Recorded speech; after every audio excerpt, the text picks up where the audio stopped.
జై శ్రీమన్నారాయణ. అస్మద్గురుభ్యో నమః. నమస్తుభ్యం భగవతే సకల జగత్స్థితిలయోదయేశాయ దురవసితాత్మగతయే కుయోగినాం భిదా పరమహంసాయ.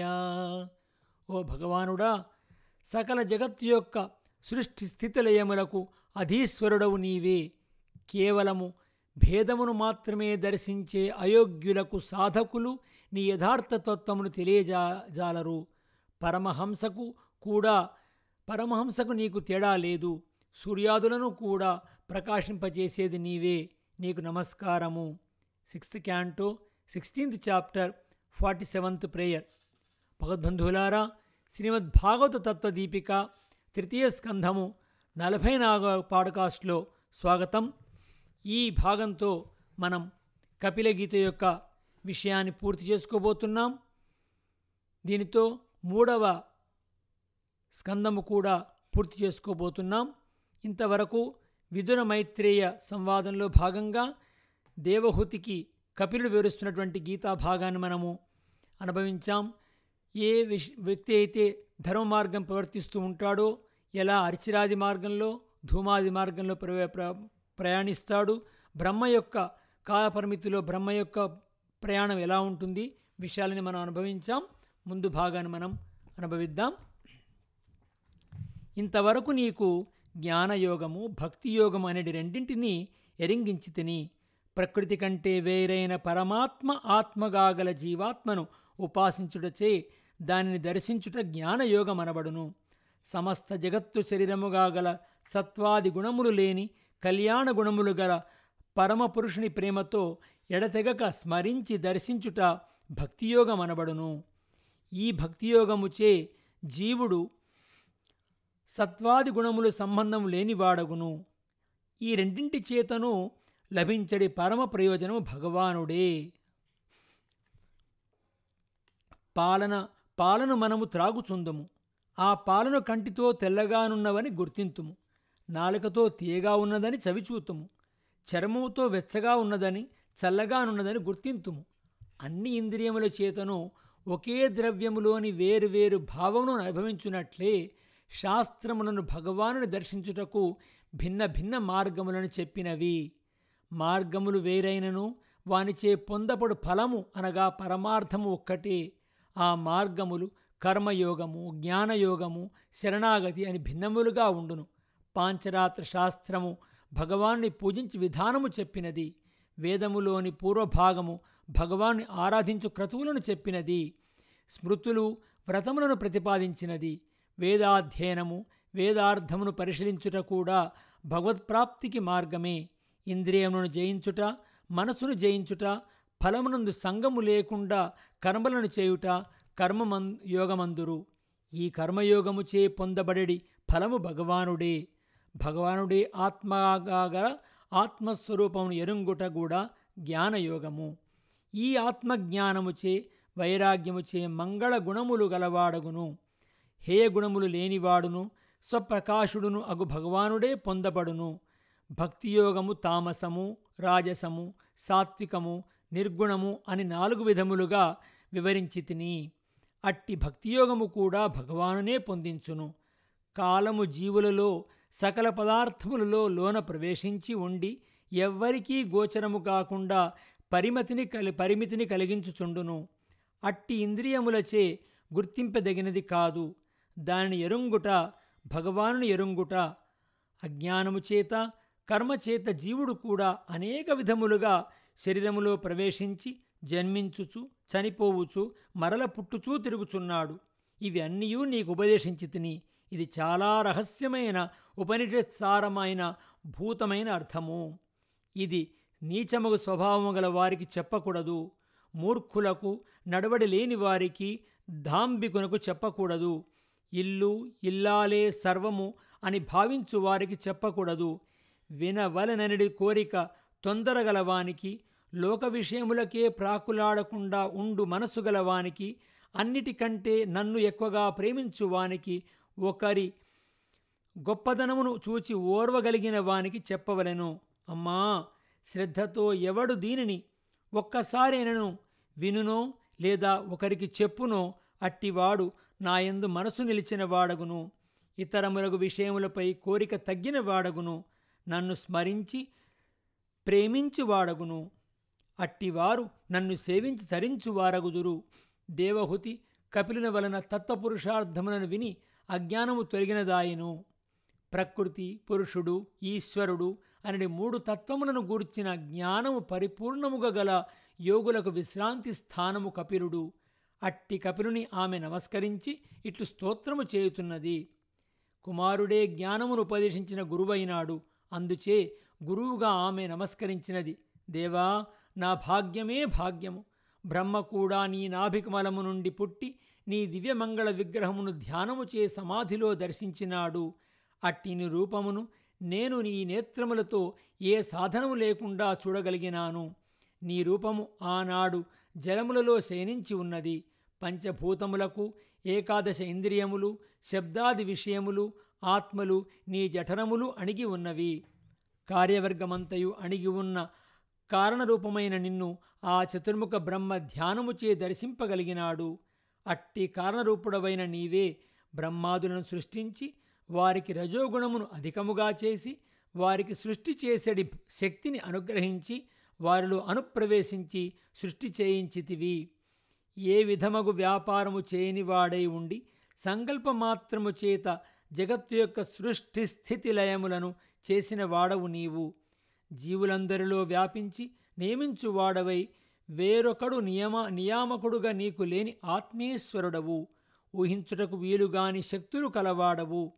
అట్టి నీవు విశ్వమునంతను గర్భములో ఉంచుకొని ఒక లేత మర్రి ఆకుపై పరుండి మాయా శిశువై బొటనవేలును నోటిలో పెట్టుకొని పానము చేయుచు అఘటిత ఘటనా సమర్థుడవైన నీవు నా గర్భమున ఉండుట అసాధ్యమా? అట్లు ఉండుటకు కారణము ఏమున్నది? నా భాగ్యమే. దుష్కర్మలను ఆచరించు వారిని వినాశము చేయుటకును, నిన్ను ప్రేమించి నీ కొరకు నీ ఆజ్ఞలను పాలించు వారిని రక్షించుటకును దేహమును స్వీకరించితివి. వెనుక వరాహము మొదలగు అవతారమునెత్తి ఆ కార్యమును ఎట్లు నెరవేర్చితివో ఈనాడు కపిలుడవై నా గర్భము నుండి జన్మించి సత్పురుషులకు సన్మార్గమును ఆత్మార్గమును ప్రసాదించితివి. నీ నామమును వినుటచే, కీర్తించుటచే, నీ పాదములను నమస్కరించుటచే, నిన్ను స్మరించునంత మాత్రముచే హీనమగు కృత్యములను చేసిన వారు కూడా కృతార్థులగుచున్నారు. ఇంక నిన్ను దర్శించిన వారు పొందడి ఫలమెట్టిదో చెప్పగలనా?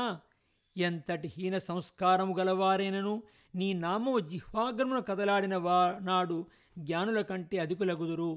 నీ నామమును చిట్ట చివరి సమయంలో స్మరించు భాగ్యము కలుగుటకై ఎందరో పెద్దలు తపస్సు చేసిరి, హోమములు చేసిరి, పవిత్రమగు తీర్థములో స్నానములు చేసిరి, వేదములను అధ్యయనము చేసిరి. అట్టిది ఏమీయూ లేకయే హీనమగు జన్మనందియు నిన్ను స్మరించడి భాగ్యమును అందినవారు ఎంత ధన్యులో కదా. స్వప్రకాశమహితుడగు జీవుడు తనకు అంతరాత్మగా ధ్యానింపదగిన వాడవు నీవు. నీవు అన్నిటికంటే స్వరూపముచే, గుణములచే అధికుడవు కనుక నిన్ను బ్రహ్మ అందురు. జ్ఞాన సంకోచమునందిన జీవుల జ్ఞానము విస్తరింపజేయవాడగుటచే నిన్ను బ్రహ్మము అందురు. నీ ప్రకాశము చేతనే సత్వరజస్తమో గుణములచే ఏర్పడిన సంసారము నాశమగును. జీవునిలో అంతరాత్మగా ఉన్నను నీ ప్రకాశము తగ్గదు, మరుగుపడదు. నీ వేదములన్నీయూ గర్భమందు గలవాడవు. నీవు సాక్షాత్తు పరమపురుషుడవగు విష్ణువే అని నేరెరింగితిని. నీకు నమస్కరించుచున్నాను.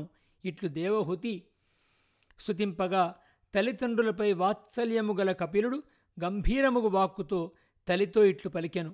అమ్మా, నేను చెప్పిన భక్తియోగ మార్గమును సుఖముగా ఆచరింపదగినది. దాని నీవు ఆచరించి పొందవలసిన వానిలో చివరిదగు మోక్షమును నొందగలవు. నేను ఉపదేశించిన యోగము నాకు చాలా ఇష్టమైనది. దానిందు శ్రద్ధ కలిగి ఉండుము. బ్రహ్మవేత్తలు దాన్ని శ్రద్ధతో పరిశీలించిరి. దానికి ఎరింగి ఆచరించి నీవు అభయమును వసంగిడి నన్ను పొందెదవు. ఇది నా మతమని ఎరుంగక సంశయించిన వారు సంసారమును పొందుదురు. ఇట్లు భగవానుడు కపిలుడు తల్లికి జ్ఞానమార్గమును చూపి ఆమె అనుజ్ఞ తీసుకొని తమ ధామమునకు ఏగెను. దేవహుతి కూడా తన కుమారుడు చెప్పిన యోగ మార్గముని అనుసరించుచు సరస్వతీ నదీ తీరమందున్న ఆశ్రమమున సమాధినిష్ఠురాలై ఉండెను. ఆమె ఆ ధ్యానయోగ మార్గమును అవలంబించి 3 సార్లు స్నానము చేయుచు జడలను దాల్చినదై నారబట్టలను కట్టుకొని తీవ్రమగు తపస్సుచే కృషించిన శరీరము గలదై ఉండెను. తపోయోగములచే గృహస్థాశ్రమము దేవతల చేత కూడా ప్రార్థింపదగినది. దేవహుతి కర్దమునితో గృహస్థాశ్రమమును సాటిలేని పద్ధతిలో నిర్వహించినది. ఈ కుమారుడు తనను వదిలి వెళ్ళినాడని దిగులుపడి కలత చెందినదాయను. ఆమె గృహస్థాశ్రమమున ఉండియు ఈనాడు తపస్సు చేయుచున్నది. ఆనాడు ఆమె కర్దమ ప్రజాపతితో అనుభవించిన భోగములు అసాధారణములు.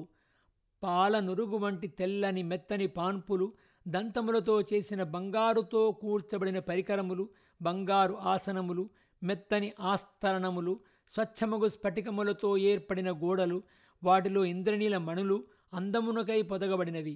ఆమె ఉండెడి భవనము చుట్టూను ఉద్యానవనము, పరిమళము గల వృక్షములతో కూడిన కల్పవృక్షములపై కూయుచున్న పక్షుల జంటలు, పూలలోని మకరందమును త్రాగి మత్తెక్కిన తుమ్మెదలు, ఆ ఉద్యానవనములో ఆమె కర్దమునితో విహరించున్నప్పుడు కిన్నెరులు కూడా గానము చేయుచుండేవారు. అట్టి భోగమును అనుభవించి కూడా ఆమె వానిపై మమకారము పెంచుకొనలేదు.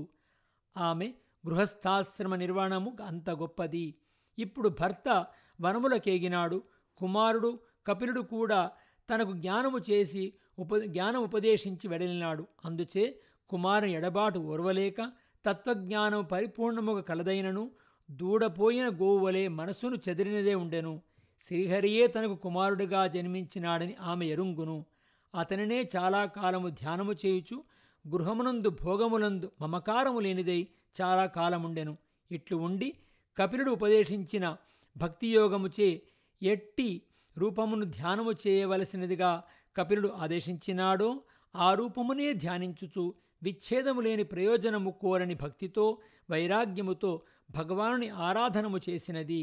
ఆమెకు సత్వాది గుణముల సంపర్కముచే కలిగిన గుణదోషములన్నీయూ తొలగినవి.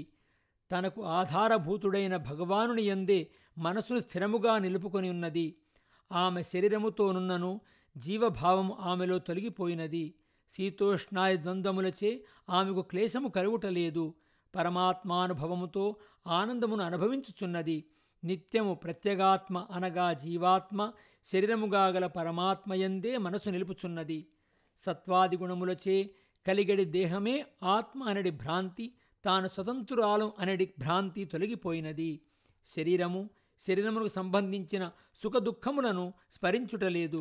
కలగని లేచిన పురుషుడు మేలుకొనిన తర్వాత కలలో అనుభవించిన వస్తువులచే కలిగిన సుఖదుఖములను తలంచి ఎట్లు పొంగిపోక కృంగిపోక ఉండునో, దేహముతో అనుభవించినవి అనిత్యములని ఎరంగి ఆమె వానిచే కలతనందనిదే ఉండెడిది.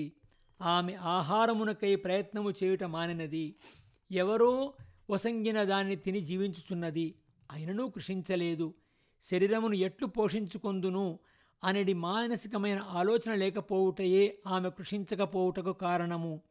స్నానము లేక నలుగు లేక ఆమె శరీరం మలినముగా ఉన్నను, పోగ చుట్టూ ఆవరించినను జ్వాల అను కాంతి తగ్గక లోన ప్రకాశించుచున్నట్లు ఆమె శరీరం ప్రకాశించుచున్నది. ఆమె తపోభాగము అధికమాయెను. ఆమె శరీర స్పృహ పూర్తిగా కోల్పోయెను. సంతతము ఆమె బుద్ధి భగవంతునే తలంచుచు భగవత్ అనుభవముచే ఆనందమునే పొందుచుండుటచే శరీర స్పృహ లేక జుట్టు వీడిపోయినను వస్త్రములే జారిపోయినను ఎరుంగటలేదు. ఈ విధంగా కపిలుడు ఉపదేశించిన జ్ఞాన మార్గమును ఆచరించి అనుభవించి నిరతిశానంద స్వరూప భగవానుని పొందెను. ఆమె ఇట్టి తపస్సు చేసి సిద్ధి పొందిన క్షేత్రము 3 లోకములలోనూ ప్రసిద్ధమాయెను. ఆమె ముక్తి పొందిన క్షేత్రము కనుక ఆ క్షేత్రమునకు సిద్ధిక్షేత్రము, సిద్ధాశ్రమని పేరు వచ్చెను. ఆమె యోగ మార్గమును అవలంబించిన దగుటచే ఆమె శరీరం ముడతలు పడలేదు, జుత్తు పండలేదు, మర్ద్యధర్మములు కాన్పింపలేదు. ఆమె వదిలిన ఆ శరీరము జలప్రవాహముల మధ్యలో సిద్ధులచే సేవింపబడి సిద్ధిద అనే నదిగా మారెను. మహాయోగియగు కపిలుడు తల్లి అనుమతి తీసుకొని తన తండ్రిగారి ఆశ్రమం నుండి ఈశాన్య దిక్కుగా వెడలెను. సిద్ధచారణ గంధర్వులచే అప్సరసలచే ఆ భగవానుడు స్తోత్రము చేయబడుచుండెను. సముద్రుడు అతనికి తనలో స్థానమును వసంగెను. కపిలుడు చెప్పిన సాంఖ్య మార్గమును ప్రవర్తింపజేయు యోగులు అతని ఆరాధించి స్తుతించుచుందురు. 3 లోకములకు శాంతి కలుగుటకై కపిలుడు సమాధినంది ఉండెను. ఇట్లు మైత్రేయుడు విదురునకు కపిల దేహూతి సంవాదం వినిపించెను.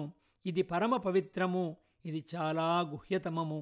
ఈ కపిలమతమును ఎవరు వినునో ఎవరు చెప్పునో అట్టి మానవుడు గరుడధ్వజుడు శ్రీ మహావిష్ణువునందు భక్తియోగం ఆవిర్భవించిన వాడై భగవత్పాదార విందమును చేరును. ఇంతటితో తృతీయ స్కంధం మనకు పూర్తి అవుతుంది. దీని తర్వాత మనం చతుర్థ స్కంధంలో అడుగు పెడతాం. కృష్ణార్పణమస్తు. జై శ్రీమన్నారాయణ. అస్మద్గురుభ్యో నమః.